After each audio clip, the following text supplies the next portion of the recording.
Astro பக்தி tax நேயர்கள் அனைவருக்கும் அநேக நமஸ்காரங்கள். குரோதி ஆண்டு புரட்டாசி மாதம் பலன்கள் பார்ப்பதற்காக சக்தி ஜோதிட குழுவின் சார்பாக டாக்டர் சக்தி சுவாமியாகிய நானும், ஆஸ்ட்ரோ KS ஐயங்கார் அவர்களும், ஆஸ்ட்ரோ டாக்டர் சுவாமி ஹரிகர சர்மா அவர்களும் இப்பொழுது புரட்டாசி மாத பலன்களை பற்றி ஐயா சொல்லுவாங்க. அனைவருக்கும் ஹரிஹர சர்மாவின் பணிவான நமஸ்காரங்கள்.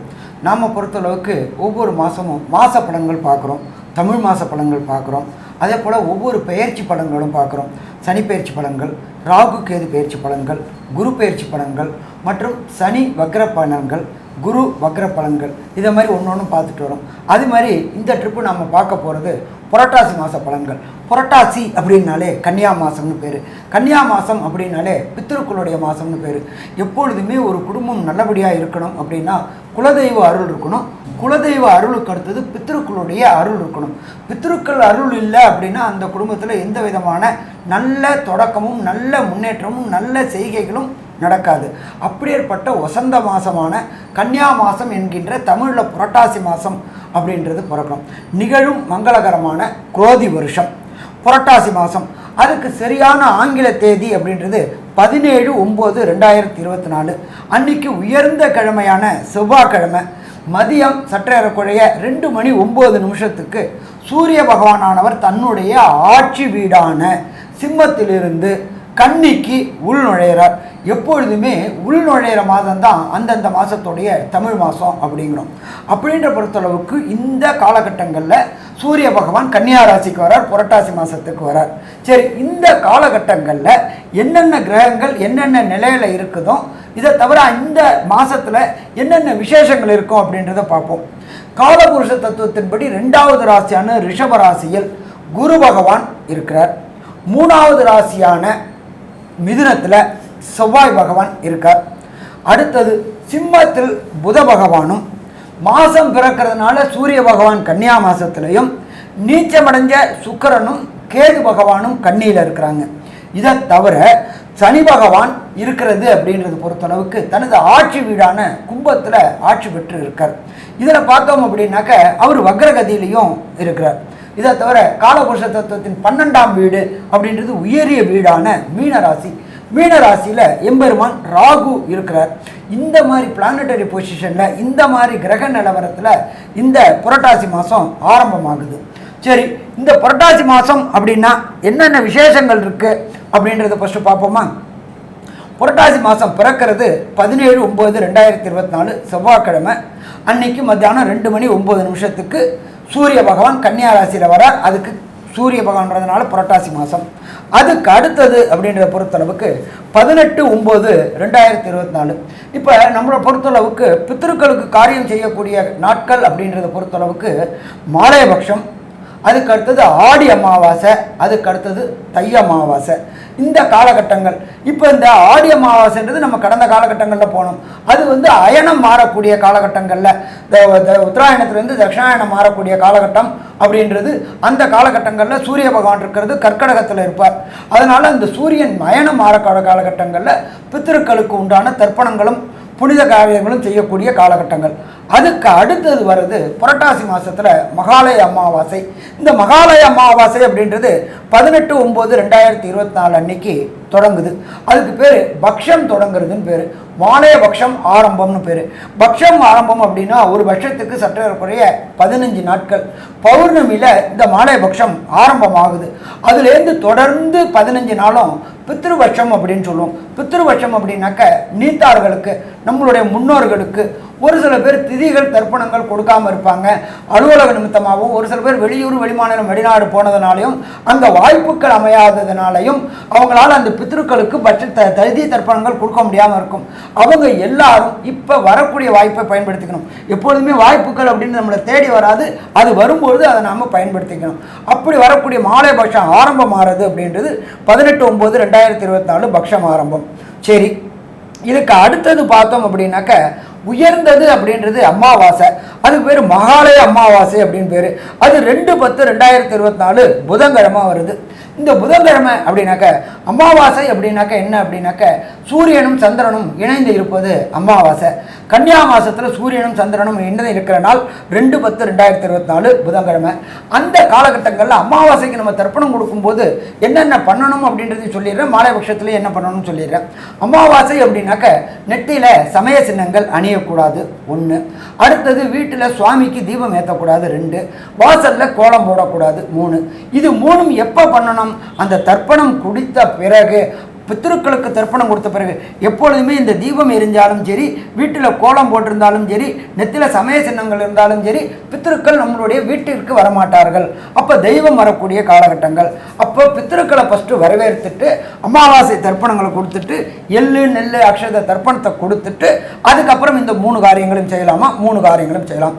அப்போ இத்தனை காலகட்டங்கள் சாமி, நான் இதை மாதிரி வெளியூர் வெளிமாநிலத்தில் இருந்தேன், எனக்கு அங்கே ஆறு குளங்கள் நதிக்கரைகள் இல்லை, அங்கே தர்ப்பணம் பண்ணுறதுக்கு வச்சு கொடுக்க வாத்தியார் இல்லை, ஐயர் இல்லை அப்படின்னு நினச்சிட்டு இருந்தவங்க எல்லாருமே இந்த மாலை பட்சத்தில் கொடுக்கலாமா? கண்டிப்பாக கொடுக்கலாம். சரி, இதுக்கு அப்புறம் ஒரு சில பேருக்கு எங்கள் அப்பா அம்மா எங்கள் தாத்தா பாட்டி இறந்த திதியே தெரியாது, இறந்த நாள் தான் தெரியும் அப்படின்னு நினைக்கிறவங்களுக்கு 21/9/2024 அது என்ன அப்படின்னு கேட்டிங்கனாக்க மகாபரணி அப்படின்னு பேர். இந்த மகாபரணி நட்சத்திரம், மகாபரணி அன்னைக்கு யார் யாருக்கு இறந்தவங்க நாள், இறந்தவங்க திதி, இறந்த நேரம் எதுவுமே தெரியாதவங்க, நான் வெளியூரில் இருந்தேன், அப்பா எப்போ இறந்தாங்க, எப்போ ஜீவன் போணுச்சுன்னு தெரியாதவங்க அத்தனை பேரும் கொடுக்கக்கூடியது அப்படின்றது மகாபரணி அன்னைக்கு திதியும் தர்ப்பணமும் கொடுத்தா. சரி, இந்த திதி தர்ப்பணம் எங்கே கொடுக்கணும் அப்படின்னாக்க புனித நதிகளாக, அதாவது கங்கை, காவேரி, வைகை இதை மாதிரி இடத்துல கொடுக்கலாம். அதே போல் முக்கூடல்கள் கூடக்கூடிய திரிவேணி சங்கமத்தில் கொடுக்கலாம். அதே போல் புனித தீர்த்தங்களில் ஊரில் உள்ள ஏரி காவேரியில் கொடுக்கலாம். அப்படி எதுவுமே இல்லை சாமி எங்கள் இடத்துல அப்படின்னா வீட்டில் உள்ள கிணறுக்கு பக்கத்தில் அதுவும் ஒரு நீர்நிலை தான், அதுலேயும் கொடுக்கலாமா? கொடுக்கலாம். சரி, இதுக்கு அடுத்தது பார்த்தோம்னாக்க 25/9/2026 மத்தியாஷ்டமி. இந்த மத்தியாஷ்டமி அப்படின்றத பொறுத்தளவுக்கு திதி தர்ப்பணங்கள் தெரியாதவங்க, திதி தர்ப்பணங்கள் கொடுக்காதவங்க, நாங்கள் எங்கள் இதில் இது மாதிரி பண்ணலை அப்படின்னு நினைக்கக்கூடியவங்க அத்தனை பேரும் இந்த 25/9/2026 அன்னைக்கு மத்தியாஷ்டமி அன்னைக்கு இந்த திதியும் தர்ப்பணமும் கொடுத்தா நம்மளுடைய கோத்திரதாயாதிகள் அப்படின்னா சட்டப்படி 64 கோத்திரதாயாதிகள் நம்ம கயாவில் போயிட்டு பல்குர்னி தீர்த்தத்தில் என்ன பண்ணுவோம் அப்படின்னாக்க 64 பிண்ட பிரதானம் பண்ணுவோம். 64 கோத்திரதாயாதிகளுக்கும் பிண்ட பிரதானம் பண்ணுவோம். அது 3 பிண்ட பிரதானம் ஆக்கி ஒரு பிண்ட பிரதானத்தை கோ அப்படின்னாக்க சகல தேவதைகளும் வாசம் செய்கிறது கோவுக்கு கொடுக்கும்போது நம்மளோட பித்திருக்களுக்கு ஆசீர்வாதங்கள் கிடைக்குது. அதுக்கு அடுத்தது 2 பிண்ட பிரதானத்தை விஷ்ணுவோட பாதம், எல்லாமே நாராயணா சமர்ப்பயாமே அப்படின்னு சொல்றது, நாராயணனுக்குள்ளார தான் எல்லாருமே ஐக்கியமாறும். அப்போ அந்த விஷ்ணு பாதத்தில் 2 பிண்டம் வைக்கும்பொழுது நம்மளுடைய கோத்திரதாயாதிகள் அத்தனை 64 கோத்திரதாயாதிகளும் பரமபத வாசலுக்கு போகக்கூடியது. இத்தனை நாளாக அவங்க நம்மளோட வீட்டையே சுற்றிக்கிட்டு இருப்பாங்க. வீட்டில் சுற்றக்கூடாது. ஏன் அப்படின்னு கேட்டிங்கனாக்க வீட்டில் தெய்வம் வாசம் செய்யணுமே தவிர எக்காரணத்தை கொண்டு பித்திருக்கள் அந்த திதி கொடுக்குற அன்னைக்கு வந்துட்டு போனோம், மற்ற நாள் வரக்கூடாது. சரி, இதெல்லாம் முடிஞ்சு போச்சு, பித்திருக்களுக்கு எல்லாம் முடிஞ்சு போச்சு. அடுத்தது சுப நிகழ்வு எல்லாம் ஆரம்பமாக போகுது. எப்போ சுப நிகழ்வு ஆரம்பமாக போகுது? 11/10/2024 நமக்கு வெள்ளிக்கிழமை அன்னைக்கு சரஸ்வதி பூஜை. நம்மளுடைய தொழில் சிறக்கணும், நாம் செய்கின்ற வேலை தொடர் முன்னேற்றம் இருக்கணும் அப்படின்னாக்க சரஸ்வதி பூஜை அன்னைக்கு. அதே நாள்லேயே ஆயுத பூஜையும் இருக்குது. நாம் செய்கின்ற ஒவ்வொரு கருவியும், எழுத்தாளராக இருந்தால் அவங்களுக்கு பேனா, விவசாயி இருந்தால் ஏறு, இது எல்லாத்துக்கும் பூஜை செய்யக்கூடிய காலகட்டங்கள் 11/10/2024 வெள்ளிக்கிழமை. சரி, அதுக்கு அடுத்தது 12/10/2024 அன்னைக்கு விஜயதசமி, முக்கியமான நாள். படிக்கிறக்கூடிய குழந்தைகள் அத்தனை பேருக்கும் புஸ்தகத்தை வச்சு பூஜை பண்ணி அன்னைக்கு வித்யா ஆரம்பம், அன்னைக்கு தான் குழந்தைகள் புதுசாக சேரக்கூடியவங்களுக்கு வித்யா ஆரம்பம் என்ற நாட்களும் தொடங்கக்கூடிய நாள். அப்போ இத்தனை வசந்த காரியங்களும் இந்த கன்னியா மாதம் என்கின்ற புரட்டாசி மாதம் வருது. சரி, இப்போ இதில் பொறுத்தளவுக்கு ஒவ்வொரு ராசிக்கும் என்னென்ன நற்பலன்கள், என்னென்ன பரிகாரங்கள் அப்படின்றத பார்ப்போமா? கும்பராசி நேயர்கள், அதாவது அவிட்ட நட்சத்திரம் 3-4 பாதங்களும், சதய நட்சத்திரம் 1-2-3-4 பாதங்களும், பூரட்டாதி நட்சத்திரங்களில் 1-2-3 பாதங்களும் கொண்ட இந்த 9 பாதம் கொண்டவர்கள் கும்பராசிக்காரர்கள். உங்களுடைய ராசிநாதனாகிய சனி பகவான் ராசியிலே இருக்கார். அதாவது ஜென்மச்சனின்னு சொல்லுவாங்க. இருந்தாலும் ஜனனகால ஜாதகத்தில் உங்களுக்கு நல்ல இடத்துல சனி இருந்தாலோ, சனி திசைகள் நல்ல இடத்துல இருந்து நடத்தினாலோ இந்த சனி திசையினால் எந்த விதமான பாதிப்பும் வராது. ஆனால் கோச்சார ரீதியில் இருக்கக்கூடிய சனி சின்ன சின்ன தொல்லைகளை கொடுப்பார். அதுலேயும் 2ல் வாக்குஸ்தானத்தில் ராகு இருக்கார். அப்போ வாக்குஸ்தானத்தில் ராகு இருக்கிறதுனால கொஞ்சம் கவனமாக பேசுகிறதும் நல்லது. அதேமாரி உங்களுடைய 2க்கு அதிபதி 4ஆம் இடத்துல குரு இருக்கார், 3க்கு அதிபதி 5ஆம் இடத்துல இருக்கார். இப்போ இவங்கெல்லாம் இப்படியெல்லாம் இருந்தாலும் இவங்க உங்களுக்கு நற்பலனே செய்யக்கூடிய வாய்ப்புகள் மிக அதிகமாகவே இருக்குது. அதுக்கு காரணம் என்ன அப்படின்னு கேட்குற போது, குரு உங்களுடைய 7ஆம் பார்வையிலர 10ஆம் இடத்தை பார்க்கிறார். அப்போ 10ஆம் இடம்ங்கிறது தொழில்ஸ்தானம். அப்போ அந்த தொழில்ஸ்தானத்தை பார்க்குற காரணத்தினாலையும் அதனால் இந்த தொழிலெலாம் நல்ல விதமாக இருக்கக்கூடிய வாய்ப்புகள் உண்டு. 7.5 நாட்டு சனி ஒரு பக்கம் இருந்தாலும் உங்களுடைய ராசிநாதனாகியவரே சனியாகி போனதுனால அவர் மிக வக்கரம் பெற்றும் இருக்கிறதுனாலையும் அதிக தொல்லைகள் கொடுக்கறதுக்கு வாய்ப்புகள் மிக குறைவு. இருந்தாலும் இந்த தொழில் இந்த காலகட்டத்தில் நல்லா இருக்கக்கூடிய வாய்ப்புகள் உண்டு. மேலும் 7ஆம் இடத்துக்குரிய சூரிய பகவான் 8ஆம் இடத்துல புதனோடு சேர்ந்து ஆட்சி பெற்று போயிருக்கார். அப்போ புதன் அவருடைய வீட்டில் ஆட்சி பெற்றாலும் உச்சம் மூலத்திரிகோணம் அப்படிங்கிற ஸ்தானத்தையும் அங்கே பெறுறார். 2வது உங்களுடைய ராசிக்கு சுக்கிர பகவான் அப்படின்னு சொல்லக்கூடிய ஒரு 9ஆம் இடத்துக்கு அதிபதி, அவரும் 9ஆம் இடத்திலே இருக்கார். அதாவது புரட்டாசி மாதம் 3ஆம் தேதியிலிருந்து புதனும் சுக்கிரனும் ஆட்சி பெற்ற நிலை. அப்போது இந்த ஆட்சி பெற்ற நிலையில் இருக்கிறதுனால இந்த சூரியனும் ஆட்சி பெற்ற நிலைக்கு சமம். ஏன்னா புதனோடு போய் சேர்ந்து ஆதித்ய யோகம் பெறக்கூடிய வாய்ப்பு இருக்குது. மேலும் ஆட்சி பெறக்கூடிய வாய்ப்பு 8ஆம் இடத்துல சூரியன் புதன் 2 பேரும் ஆட்சி பெற்ற நிலையில் இருக்கிற போது திடீர் பண வரவுகள் வரக்கூடிய வாய்ப்புகளையும் ஏற்படுத்தி கொடுப்பார். பாக்கியஸ்தானாதிபதியும் பாக்கியஸ்தானத்திலே இருக்கிறதுனால திடீர் பண வரவுகளையும் ஏற்படுத்தி கொடுக்கக்கூடிய வாய்ப்புகளும் உண்டு. இந்த 7ஆம் இடத்து அதிபதி 8ஆம் இடத்துல இருந்தாலும் ஆட்சி பெற்றதுக்கு சமம் அப்படின்னு சொல்கிறோம். அப்போது அந்த 8ஆம் இடத்தை குரு பகவானும் 5ஆம் பார்வையில் பார்த்துருக்கார். அதாவது 7ஆம் இடத்துக்குரிய சூரியனையும் பார்த்துருக்கார். இப்போ களத்திர காரகனாகிய சுக்கிரனும் ஆட்சி பெற்று போய் உங்களுடைய ராசிக்கு 9ஆம் இடத்துல இருக்கிறதுனால் திருமணம் கூடாதவர்களுக்கும் திருமணம் கூடக்கூடிய வாய்ப்புகளையும் ஏற்படுத்தி கொடுப்பார். மேலும் உள்ள விவரங்களை பற்றி நம்முடைய டாக்டர் ஆஸ்ட்ரோ கேஎஸ் ஐயங்கார் அவங்க சொல்லுவாங்க.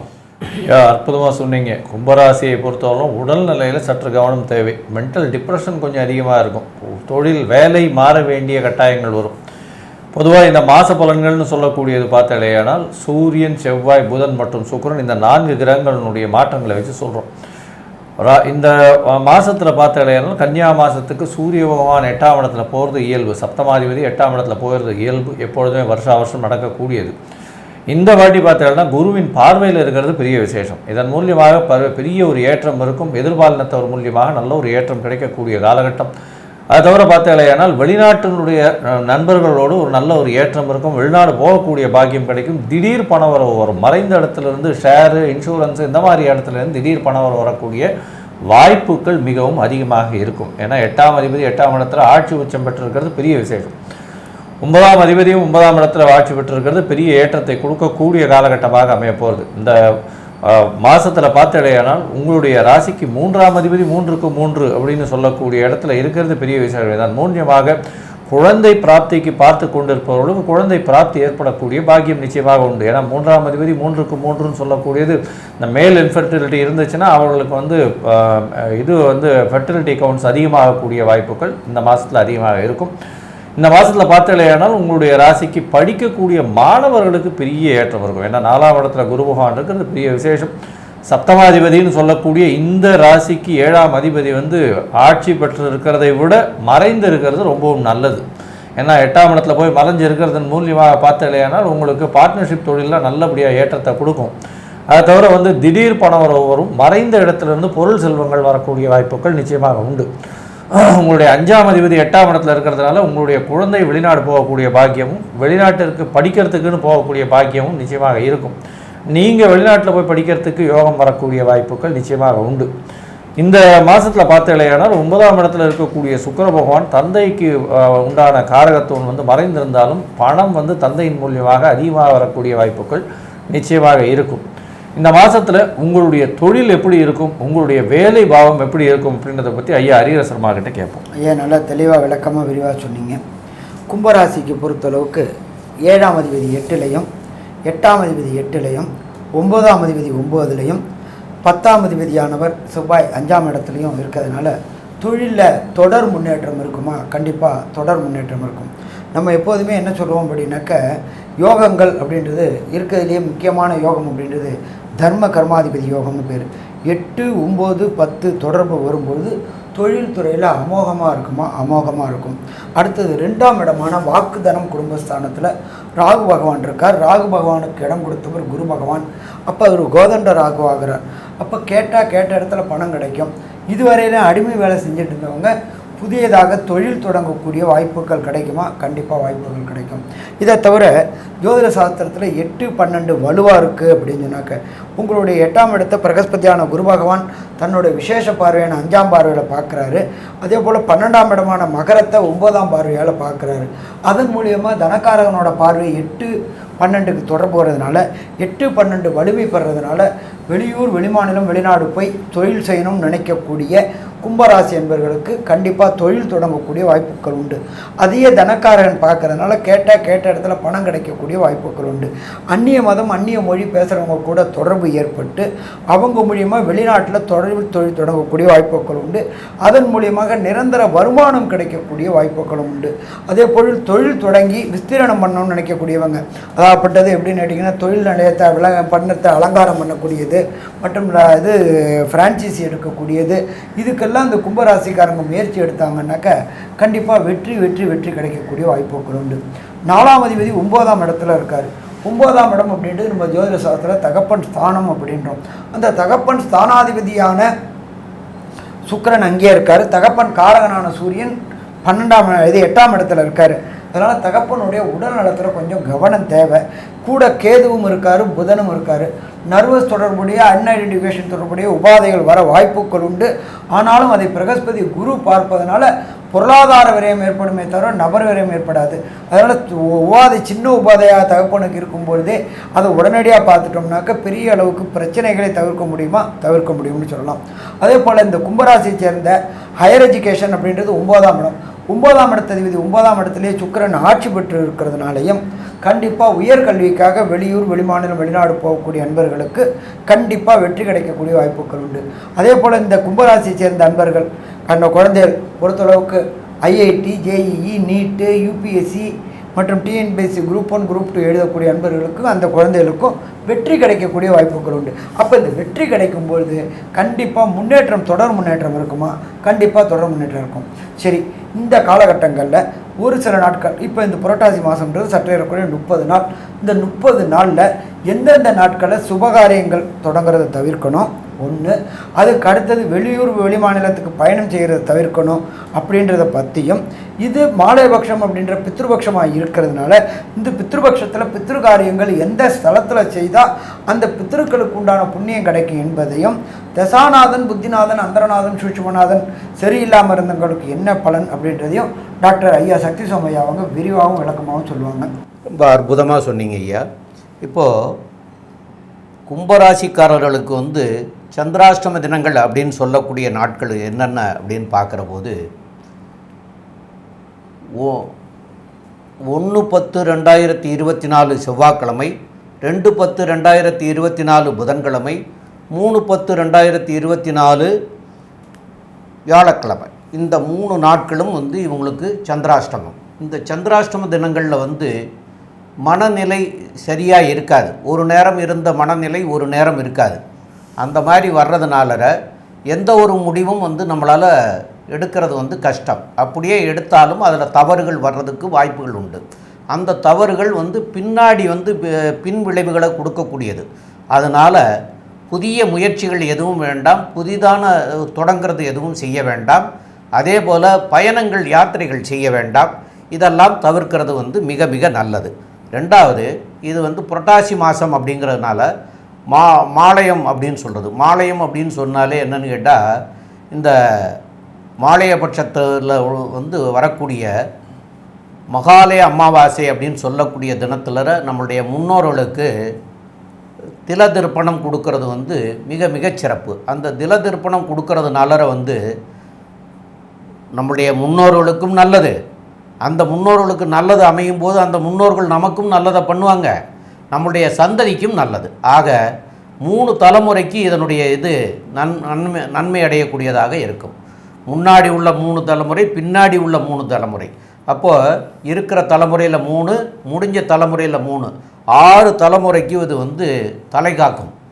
அதாவது தர்மம் தலை காக்கும்னு சொன்னது மாதிரியா இந்த முன்னோர்களுக்கு செய்கிறதுனால உங்களுடைய வம்சாவளியினர் நல்ல சீரும் சிறப்புமாக இருக்க முடியும் அப்படிங்கிறது தான். இது இந்த மாலையபட்சம்ங்கிறது எதுக்காகன்னு கேட்டிங்கன்னா, முன்னாடியே ஐயா சொன்னாங்க, இறந்த தேதி தெரியாது, திதி தெரியாது, எதுவும் தெரியாது அப்படிங்கிறவங்களாம் இந்த நாட்களில் கொடுக்கலாம்னு முதல்ல சொன்னாங்க. அதாவது மாலையபட்சம் அமாவாசை, மகாலய அமாவாசைன்னு சொல்லக்கூடிய நாள், மத்திய அஷ்டமிங்கிற நாள், மகாபரணிங்கிற நாளில் செய்யலாம்ங்கிறத ஐயா முன்னாடியே சொல்லியிருந்தாங்க. அது மாதிரி இந்த 3 நாட்களில் ஒரு நாட்கள் போய் கண்டிப்பாக செய்தீங்கன்னா உங்களுடைய முன்னோர்களுக்கு நல்லதாக அமையும். அதனால் உங்களுடைய குடும்பமும் நல்ல சந்ததியினரும் நல்ல விருத்தி அடையக்கூடிய வாய்ப்புகள் மிக மிக அதிகம். இப்போது ஐயா சொன்னாங்க, கோச்சார ரீதியில் சரியில்லைன்னு சொன்னால் அதுக்குண்டானதையும், இல்லை தசாநாதன், புத்திநாதன், அந்தரநாதன், சூட்சமநாதன் இதெல்லாம் சரியில்லைன்னா அதுக்கு என்ன செய்யலாம்ங்கிறதையும் சொல்லி சொன்னாங்க. அப்படி பார்க்குற போது உங்களுக்கு 4ஆம் இடத்துல குரு இருக்கிறதும் சனி உங்களுடைய ராசியிலே இருக்கிறதும் இது ரெண்டும் சிறப்பில்லை. அப்போ அதனால் சனிக்கிழமை சனீஸ்வரனுக்கு போய் வழிபாடு பண்ணிவிட்டு தீபம் ஏற்றி வணங்கிட்டு வரலாம். அதேமாரி வியாழக்கிழமைகளில் தட்சிணாமூர்த்தியை போய் வணங்கிட்டு தீபம் ஏற்றி வழிபட்டுட்டு வரலாம். இதெல்லாம் பண்ணி இது கோச்சார ரீதி. இப்போ தசாநாதன், புத்திநாதன், அந்தரநாதன்கிறது உங்களுக்கு என்ன திசை நடக்கிறது, என்ன புத்தி நடக்கிறது, என்ன அந்தரம் நடக்கிறது, இதனால் வந்து யாரால் தீமை இருக்குது அப்படிங்கிறத நீங்கள் உங்களுக்கு தெரிஞ்சால் பாருங்கள். இல்லைன்னா அருகாமையில் உள்ள ஜோசியரை போய் அணுகினாலும் அவங்க அந்த தசா புத்தி அந்தரம் இதில் வந்து எது சரியில்லை அப்படிங்கிறத சொல்லுவாங்க. அதில் எந்த கிரகம் சரியில்லையோ அந்த கிரகத்திற்குண்டான கிழமை அன்னைக்கு அந்த கிரகத்திற்கு போய் தீபம் ஏற்றி வழிபட்டுட்டு வந்தீங்கன்னா அதனால் வரக்கூடிய விளைவுகளில் இருந்து மாறி நன்மை அடைய முடியும் அப்படிங்கிறத சொல்கிறோம். மேலும் உள்ள விவரங்களை பற்றி நம்முடைய டாக்டர் ஆஸ்ட்ரோ கேஎஸ் ஐயங்கார் அவங்க வந்து சொல்லுவாங்க. ஐயா, கும்பராசியை பொறுத்தவரையிலும் பார்த்தீங்களே, ஆனால் உடல் நலத்தில் மட்டும் ரொம்ப ஜாகிரதையாக இருக்கணும். மென்டல் ஸ்ட்ரெஸ் கொஞ்சம் அதிகமாக இருக்கும், உடல் உழைப்பு அதிகமாக இருக்கும், வேலை மாற வேண்டிய கட்டாயங்கள் வரக்கூடிய வாய்ப்புகள் நிச்சயமாக உண்டு.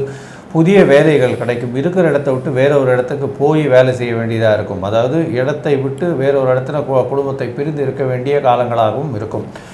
இந்த மாதம் பார்த்தாலேயானால் பேச்சில் ரொம்ப கவனமாக இருக்கிறது ரொம்பவும் நல்லது. 2ஆம் இடத்துல ராகு பகவான் இருக்கிறதுனால பணவரவிற்கு பஞ்சம் இருக்காது. உடல் நலத்தை மட்டும் ஜாகிரதையாக பார்த்துக்கோங்க. படிக்கக்கூடிய மாணவர்களுக்கு பெரிய ஏற்றம், வெளியூர் வெளிமாநிலம் வெளிநாடு போகக்கூடிய பாக்கியம் உண்டு. தொழிலில் பெரிய ஏற்றம் கிடைக்கும். பார்ட்னர்ஷிப் தொழிலில் வந்து திடீர் பணவரவு வரக்கூடிய வாய்ப்புகள் உண்டு. ஷேர் மார்க்கெட், இன்சூரன்ஸில் வந்து திடீர் பணவரவு இருக்கக்கூடிய காலகட்டமாக அமையும். இந்த கும்பராசிக்காரர்களுக்கு எல்லாமே நல்லா இருக்குது. இருந்தாலும் 7.5 சனி, ஜென்ம சனி நடக்கிறதுனால உடல் நிலையில் மிக மிக மிக மிக முக்கியமாக பார்த்து கொள்ள வேண்டியது நல்லது அப்படின்றத சொல்லி இந்த சக்தி ஜோதிட குழு சொல்லுது. நன்றி, நமஸ்காரம்.